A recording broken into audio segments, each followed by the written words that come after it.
Yes, guys, how you doing? Welcome back to the Spurs Talk Show. I am Sean Butler. Bugsy Malone is, well, she can't see her right now. She's gone looking for the ball that I've just launched with the old launcheroo. I hope you're all happy and healthy doing the things that you love with those that you love to do them. Do me a favour, guys, smash the like button for me if you enjoy the content. Hit the subscribe if you haven't already. Hit the notification bell and drop a comment. Let me know your thoughts on today's topics. And it's quite a big one, actually. There's a lot of interesting stories with regards the sorts of names that you'd be hoping to see, and that hopefully, guys, we will be seeing more of as we potentially are hearing news that it's agreed, although not yet formalised and yet not yet announced, that Fabio Paratici is returning to the club in the director of football role under Vinny, that will start in the next coming weeks as soon as the season finishes. I've been asking for clarity from the club, I guess, over the last few shows I've been doing regarding where it is that we are in the process of decision making around things that on paper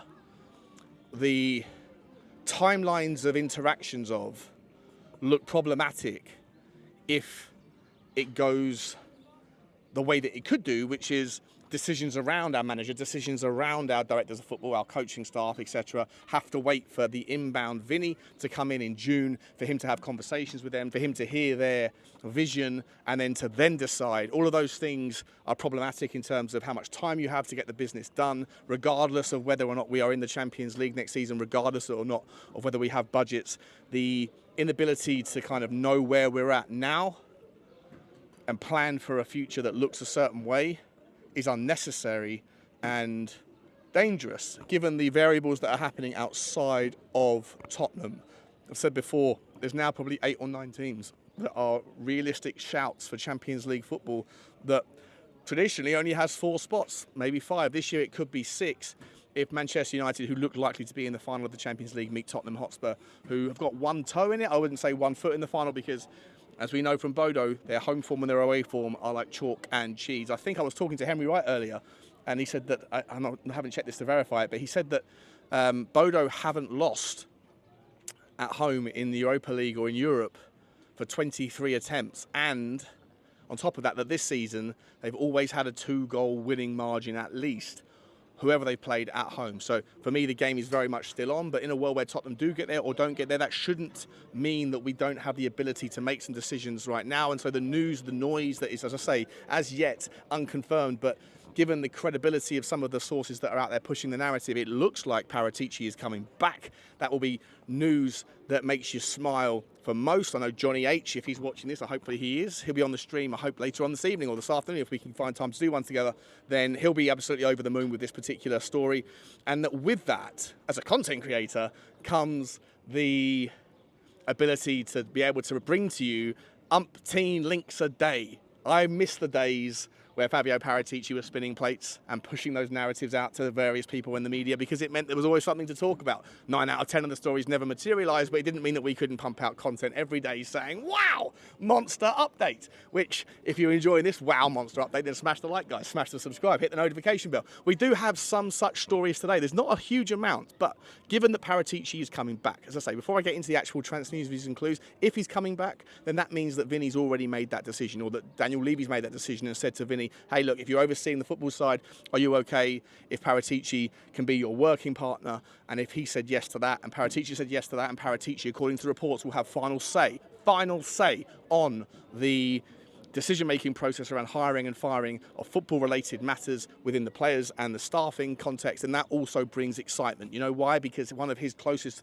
confidants, one of his best friends in Italian football, allegedly, is Simeone Inzaghi, the manager that spearheaded that amazing Champions League run so far, that has seen them also get to the semi-final and score 3 goals in their semi-final against Barcelona, a team that on paper is far superior to Inter Milan. He really doesn't have a sensational squad. He's got a very good squad, but not a sensational squad. And so what Inzaghi is doing over there and creating this kind of defensive stability, obviously 3 goals conceded doesn't suggest that, but generally speaking, what I would say about Inzaghi, I think last season he was the team that scored the most goals and conceded the fewest goals, which kind of leans into what we're looking for, right? It's balance, where you can still be able to be solid at the back. You can still organise your defence to the point where you're trusting that they can do the business when needed. And I think we have a defence in our squad already, with or without Romero, which we'll come to in a moment, but with a replacement for Romero, which we'll come to in a moment. you have a team, a squad that on paper has enough skills defensively to be able to be far better than we have been if we had a manager that considered and contemplated the need for that stuff. Now, to Andrew's credit, and maybe I haven't given him enough credit in this regard, but for sure what we saw on Thursday and what we saw in Frankfurt and the European campaign is a system that is a little bit more patient, a little bit more composed, and a little bit more considered with the needs to be solid at the back and rigid and philosophically consistent with the impact of goals against in Europe that can really sort of take the bite out of a performance. And for me, the only disappointing factor was that we didn't really take Bodo to the hill on Thursday night. We didn't need to concede that goal. It only took one chance really for them to score against us, which is again a concern, but it was a deflection, so I'm not really in the interest right now or the business of pointing fingers, but it is what it is. We probably could have scored 4 or 5 on that, probably should have done. But either way, we are seeing a slightly different version of Tottenham in the Europa League than we are in the Premier League, and that is to Andrew's credit. I would like to have seen more of that balance in the league, and maybe we wouldn't be in the predicament we're in. But either way, with an Inzaghi system, you've got a system, you've got a philosophy that doesn't neglect the attacking approach that can score goals if you have the team to do it, and it also doesn't neglect or negate the value of a solid defensive line. It never has to be black or white. It's often and always a shade of grey, whereby the value is in the balance. And hopefully, if Paratici does come back and if he can really convince Simeone Inzaghi to come in, I'd be over the moon with that one. I'd much rather have Simeone Inzaghi come to Tottenham than Iraola, than Thomas Frank, or any of the others. I'm not against any of those guys for what it's worth, but I just think on a merit base, on a kind of name draw, on an ability to draw players to come to you, to amplify your chances of creating a squad that's capable of getting not just back up to the 6th, 7th spot, but back up to where we have been in previous years, which is a top 4 ever-present entity, then I think Inzaghi is a key crucial part of that, as is a working relationship that is convivial between the overall CEO of football in Vinny, the director of football in Fabio, and the manager. Those people can sing from the same hymn sheet. Then they can bring in their own coaching staff that understands Simeone Inzaghi's method, that doesn't have to be sort of Chinese whispers that disseminates from the top guy to the coaching staff to the players. All of that stuff is less problematic when you have an ecosystem to employ rather than a guy who inherits the ecosystem in which he arrives. Along that note, guys, as I say, if you go and get a guy like Fabio, you're going to, as a content creator, be over the moon, because you're not going to be left without too many plates to be talking about that are spinning in the air, like we have been with Johan Lang. No disrespect to his method, but as a content creator, it made it very boring in transfer windows because there really wasn't any stories that were leaking. Fabio deliberately pushes those stories out because he likes to play the narrative of, we'll get 10 plates in the air and we'll see what lands. And that can only be good for transfer news, views and clues. Let's get into it, guys. Jonathan Tah links are everywhere this morning that Fabio Paratici's first imminent decision has to be around Romero, and Jonathan Tah is the likely replacement. I think we can all shake hands with the idea that Romero is probably desperate to leave regardless of the Europa League outcome. Maybe an Inzaghi and Fabio Paratici reunion will change that. Maybe an Ange exit would change that, I'm not sure. But ultimately, I think he sees sunnier climes as his destination, and he wants to go to Atletico Madrid. Now, we need a centre-back that can come in. I know I'm guilty of saying that we have too many centre-backs anyway, but when I mean that, I mean in our kind of youth ranks. We have too much potential, not enough ready-made. If Romero does leave, we need to bring someone in. In a world where we do win the Europa League or don't, money will be an issue. If you can raise 60 to 70 million for a Christian Romero, Jonathan Tah is available on a free transfer. To me, it's the most logical, most sensible thing that allows you to then use that other budget that's saved into other areas. Could Jonathan Tah come in on a free transfer, his agent pick up a lot of fees, him get some bonuses, and also probably be that new club's highest earner that I suggested would happen this summer? Maybe. If not him, then Mark Gahey, of which the links are a little bit less.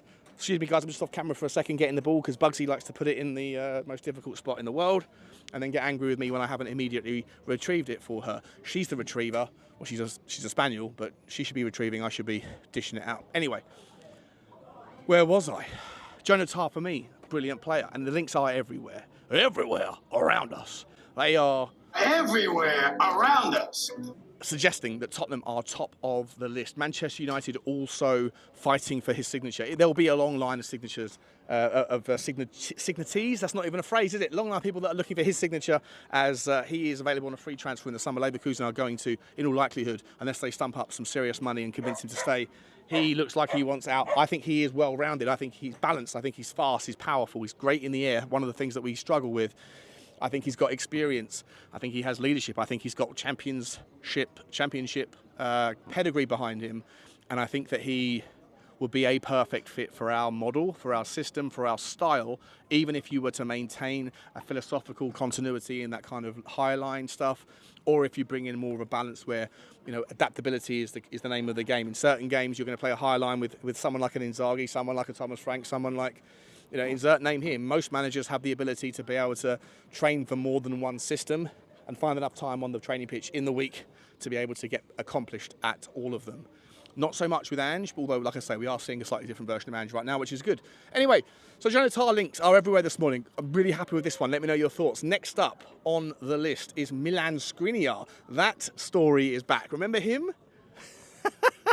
How many times are we talking about Milan Skriniar? Look, for me, I think this one is done. That ship has sailed a long time ago. He's still only fairly young, but he's still a very, very good player, although his time at PSG hasn't been spectacular. Apparently, he's available for £15 million. For a bunch of reasons, I don't think this guy should come to Tottenham anymore. Putting aside his competence with the ball, he is a very good player. I just think that his lack of pace doesn't really suit this particular system, nor would it suit a system that would still likely look to play a high line at times under any particular managerial philosophy. And so on that basis, even if you see value in him in the other side of the coin, are you really seeing value from him in 38 games in a Premier League season? I don't think so. His time at PSG hasn't been a success. He hasn't really, relived the bygone era days of before when he was in Italy and when he played for Slovakia. He isn't really at that level anymore, which is a shame. Has he become a little bit money hungry? I don't know whether or not there's something going on. Who knows? But for me, I just don't think he's good enough, consistently enough at this level for our system anymore. And the fact that he's turned us down 3 or 4 different times and chosen different shades of green in the grass, to me, is enough for me to say I'm not really interested. But the story is there, the links are there. We shall see whether or not that is the one that we're going to come home with. Interestingly enough, I started out with a plastic bouncy rubber ball. She's brought back a green tennis ball. That's interesting. Where's the other one gone? Let's talk about the other one. That is Christian Romero, right? If he does leave and goes to Atletico Madrid, are we going to be able to get 65 to 70 million pound for the player that we would all probably deem is value for money? I would say, according to reports today, the answer is no, that Atletico Madrid don't have the readies, but are desperate for the player. And in so, that scenario presents us with a conundrum. Do we force him to stay, run down his year on his contract, and then we face the kind of Harry Kane conundrum next year? Do you really want an unhappy player to be here against his will? At the end of the day, if you don't have the money, you don't have the money, and the player's under contract, so you sort of suck it up if you're a leader like you're supposed to be. Also, for what it's worth, against Bodo Glimt, Romero put in a ridiculously rash challenge where he grabbed one of the Bodo players around the neck. That had that gone to a VAR, I think it was Jack Pitt-Brook that said in his commentary that he saw it right in front of him, and he said it was lucky that he got a yellow card for it, because once it was a yellow card, the VAR can't overturn it and say you made a mistake, give him a red. But had he got away with it at the moment and it hadn't been carded, then he was absolutely certain that it would have been a red card, and that would have been a disaster for Tottenham's second leg potentially. Either way, Romero, do we really think he is the cool, calm, considered player on the pitch that is worthy of this kind of accolades? I don't think he is. I still think he has that nutcase gene. And don't get me wrong, I think he's a very good player. I think he's the best passer of the ball from a centre-back role in the Premier League. I think that's why a back 3 model would work with him in it. But similarly, I think it would work with Jonathan in it. I think Micky van der Ven is increasingly better and better and better with the ball at his feet. He likes to run past the player with his pace and move the ball forward. But you've got Archie Gray that can do that as well. We can see a bunch of different scenarios play out in next season with or without Romero. But if Romero is to leave, and if Romero is to go to Atletico Madrid, and if they don't have the money, then how else do they make it happen? Well, the story, guys, is all around Rodrigo Riquelme. Winger, left winger, plays off the right as well, plays in the attacking midfielder role. Kind of like, think of a Pedro Gonçalves type, a player that is blessed with insane pace, insane trickery, and that can do it both. He's right-footed, but he likes to play off the left so he can cut in, but can play off the right and go to the byline. 25 years old, somewhat fallen down the pecking order a little bit at Atletico Madrid. I don't really know why. When I was running him through the Y-Scout, I was trying to find reasons to not fancy him. But if I'm entirely honest, he's only played 15 games this season. And again, I'm not sure. I haven't had the time this morning to look into if that's injury related or if it's just pecking order basis. But for me, I know he's competing with some top players in the Atletico Madrid squad for similar sort of spots. But he is a player that has been linked with Tottenham as a part of the deal, a player plus cash swap deal. Valued at £15 million according to Transfer Market. I think that's more down to his contract expiration coming up. Look, I think that's undervaluing him. If he's worth, say, 20-25 million, for me, what I've seen from him, again, take it with a pinch of salt. I'm just looking into the Y-Scout, looking at the things I'm looking for to see whether he would fit our system. Does he like to take a player on? Yes. Does he have pace? Bags of it. He is blessed with incredible pace and can just drive past sort of technically gifted but slower players in La Liga at ease. He's got a lovely wand of a right foot. He's not perfect for sure. He's clumsy at times. He can overplay the ball, and his passing range along the floor, etc., isn't necessarily as good as others that can do similar jobs. But in terms of, are you looking for a direct player that can add value? The answer is yes. Is he someone that can provide value for money? The answer, for sure, if the valuation metrics are true, is yes. And I don't necessarily always think of, if a player's worth 70, he's great. If a player's worth 20, he isn't. Because if you look at the annals of history and you see the top transfer deals of all time, a lot of them have turned out to be kind of questionable value for money. We'll leave it there. But Rodrigo Riquelme, he is linked as a part deal, part transfer swap. And if that's the case, then what does that mean for Tottenham's situation? Bearing in mind that he does play mainly off the left, does that mean that Micky Moore will struggle next year to get any moments? Does that mean that Mathys Tel won't be, his option will not be occupied? For what it's worth, Mathys Tel versus Riquelme, listen, I really like Mathys Tel. I know a lot of you guys don't. I think he's got something about him. I can, trust your instinct a little bit. I think he's got a lot more gears in his game. He needs to just sort of ramp it up a little bit, get a little bit more of his decision-making right at times. But in terms of energy, in terms of work rate, in terms of skill, in terms of technique, in terms of the things that I think you can harness and kind of cultivate into something special with the right manager and the right coaching staff that can give him some direction, the right sort of leadership, the right mentors around the squad, I think you have something there that is worth looking at. But a £50 million, I said it 1,000 times, it's not worth it. He hasn't proven to be that kind of level yet. And maybe this is just a story for story's sake, but ultimately, if there is truth that Rodrigo Riquelme is part of the kind of package that could make Tottenham look towards doing a deal for Romero, then I don't necessarily hate it, guys. I will spend a little bit more time thinking about it should the stories materialise, so don't quote me on this one right now, but I like the player as an initial thought process. I can see the value, but again, it comes back to, do we need wingers? Do we have enough wingers? Are the wingers that we have good enough? Is it quantity over quality? How do we make sure that we get more juice from that squeeze? Because if I'm entirely honest, for me, the issues this season, despite scoring a lot of goals, most of the times in recent weeks and months, I've walked away from games thinking that the front three, they work hard, but they're not really, or two or three of them do, not necessarily all of them, but they're not really converting enough. And the ones that do convert do not do enough off the ball or with the ball in other areas to be able to really see them as just pure value. It's a very difficult kind of circle to square around what's more important, output or input, in a team that requires, a system that requires, as I've always said, workhorse mentality where the sum is greater than the parts. I'm not sure that's always necessarily the case with certain players that are certainly breaking barriers, certainly breaking down walls with their output. And to those people that focus on that stuff, you can't argue with it. For those people that want to see a bit more, well, you can certainly find reasons to be unhappy. Anyway, Rodrigo Riquelme is the link from Atletico Madrid, 25 years old, as I say. Go and take a look. Let me know your thoughts on him.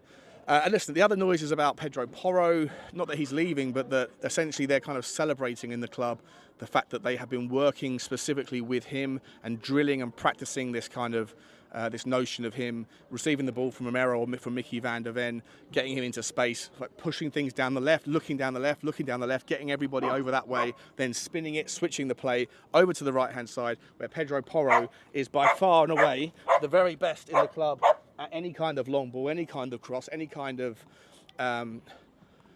a sort of long pass, if you like, aerial pass or otherwise, into channels, whether it's going down the right-hand side to Brennan Johnson, who then pulls it back to him to whip the ball into a Richie or a Solanke. Solanke, by the way, looking more and more confident by the day with his aerial stuff. Since that Liverpool goal, he looks like he's now timing his jumps better, getting that leap, and he's not someone that's commonly known for scoring a lot of goals with his head, but he looks like that goal against Liverpool has really kind of boosted his confidence in that regard, and playing alongside Richie, Tottenham can be an aerial threat against Bodo, especially if we don't like the way the ball bounces, then maybe it will be something you will see more of in the away leg as well. Keep the ball in the air, keep the ball off the ground, whip the ball in.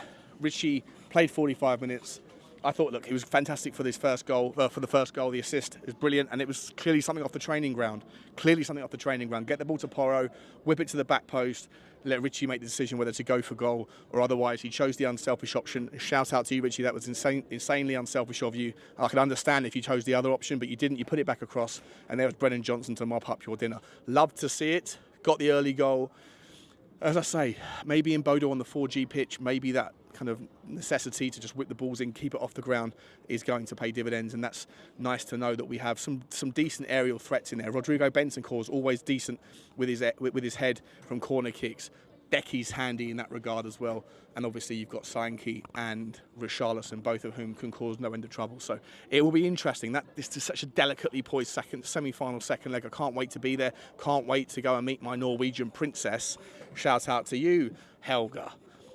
But Pedro Porro has been practicing this. With the ball to the left, switch it over to him, give him the space, him to look up, and then Maddison or one of the late runners into the box to be doing those things. It's something we're seeing more and more of. It's something that I like to see. It's something that keeps us fresh, keeps us in an unreplicatable scenario. Right? I've been saying this for a long time. Unpredictability is the second best ability, and if you can get to the point where the team that you're playing against doesn't know what you're going to do next, never let them know your next move, guys, then that creates environments in which defence has to make decisions around who they mark, where they mark them, how many of them mark certain situations. And if you're fluid and thinking about that stuff, if you're aware of those triggers, then you can make and pivot your strategy to accommodate. Now, we've seen that with a little bit more with regards Pedro Porro. I also think that in the summer, if we do bring in a right winger, or we have one maybe already in our midst, who can take players on, like a Wilson Odebear, and the same on the left-hand side. And if you bring in that monster six,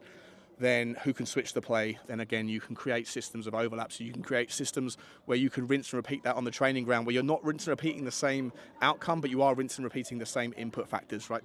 Look for the spot, get the ball over here, pull it back to the six, switch it up, and then depending on them what happens next. If the fullback pulls out his defender for a double man, then you pull it inside, let Maddison have the space to occupy and do what he wants to do, or Decky or whoever else could be in that 10. If you're in a world where the fullbacks trust themselves to be able to handle that sort of one-on-one stuff themselves, then ultimately, hopefully with a take-on specialist, you can get some yardage there, get to the byline and whip the ball in. Either way, guys, it's an interesting scenario. Unfortunately, the last bit of bad news, I'm sure you probably already heard this, but Solanke is doubtful for the game on Thursday. He's not playing on Sunday. Madders went for a scan on his knee, definitely not playing on Sunday. Possibly, but probably, but doubtful still. Question mark over his availability on Thursday. On that basis, do you do anything with regards Decky? Do you take the chance? If you don't know whether Maddison's going to be fit for Thursday, then you can't play him on Sunday. Do you therefore play Decky on Thursday, who might need to come in and be fit for Thursday? And given that West Ham have nothing to play for but pride, I worry a little bit about how aggressive they're going to be in that game. And they would just love to be able to take a player out and injure our chances and to hurt our chances. So for me, I'm more than happy for Ange to take this one on the chin and just to throw in the kids. I don't want it really to see any of our first team potential starters on Thursday be exposed to an overly aggressive West Ham team, because I just don't trust the refs to be able to curtail that. And even if they get it right or wrong, it doesn't matter. Whether the West Ham team get a red card for something reckless, if they've ended up injuring our players, we're in trouble. Either way. Guys, I'm going to leave it there. I can hear people in the golf course, the golf thing right behind me here, that are kind of laughing at the fact that I'm doing an interview from Topgolf. But either way, like, subscribe and comment, guys. That's your thoughts. Rodrigo Bentancur, let me know. How about Milan Skriniar? Talk about Jonathan Tah. And the last story I've got to tell you is a little small one. There's Paul Robinson, next goalkeeper, England's number one. He has said that he thinks that Archie Gray might want to leave the club in a world where Ange Postecoglou stays, because he thinks that he'd be upset by the treatment, if you like, the fact that he was so vital for half the season, and as soon as he wasn't necessarily needed anymore, he's suddenly been kind of cast to the side, and that doesn't really bode well. But in any event, has his development continued at the same trajectory? Well, it's hard to know. Obviously, he had a difficult game against Liverpool on last Sunday, but in either event, Paul Robinson's saying give him 10 games at the start of the season or in pre-season to figure out where the ground lays with Archie Gray. For me, there's no concern with Archie Gray. I think he's absolutely sensational. I think he'll continue to be a sensational player for Tottenham, and I think he'll grow into one of the better players in the Premier League from the English crew of young crops for this generation. Guys, let me know your thoughts about how crucial is it that Fabio Paratici is back, or hopefully back. How crucial is that decision to be made soon, so that we know that Vinny and Paratici can be there, can be talking while still on gardening leave, can be talking in the background and saying, okay, this is what we're doing, right? This is the manager we're going to go for. This is the sort of players we're going to look for. And if they all know that they have their lines of responsibility with who gets final say, who gets the budget, who gets to figure out all the finances, if Daniel Levy is not a part of those decisions because he's busy trying to find a purchaser of the club or an investor, all of those things should be received in the right method and the right spirit that they're intended. I think that's good news for the football club, because right now there is so much unknowns, and to know a few of them are being figured out in the behind the scenes is good news. It's good news to know that the club are thinking about the next phase whilst this phase isn't quite done yet, regardless of how we get on at Bodo and regardless of how we get on, hopefully, in Bilbao. But either way, we will leave it there. Like, subscribe and comment. And as always, bye-bye.